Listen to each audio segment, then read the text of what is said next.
ผู้สาวลาวบ้านเฮายามย่างนางแวววาวใจไอ้เฮาผู้สาวงามหลายใส่สินไม้พื้นงามผมดำยาวผิวใส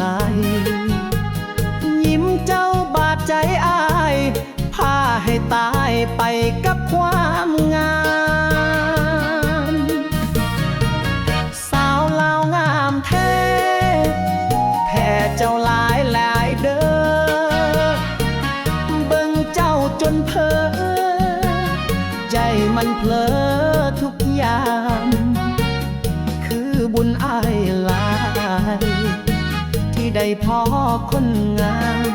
อยากมาไกลน้องจักยามซ้ำได้คืนสวรรค์ทั้งเป็นเสียงเจ้านั้นหวานปานน้ำตาลหวานยามเดือนห้าอ้ายนี่ตั้งตาแนมทุกท่าด้วยความจริงใจเก้าผมปักปิ่นนุ่งชิ้นลายหน้าคงงามลายน้องใส่ผาดแพ้สบายผาดใจอ้ายห้อย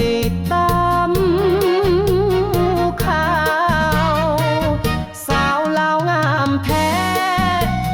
แพ้ใจเจ้าหลายแล้วเด้อเบิ่งเจ้าจนเพ้อใจมันเพ้อทุกยามคือบุญอ้ายหลายที่ได้พอคนงามอยากมาอยู่ใกล้คนงามซ้ำได้คืนสวรรค์ทั้ง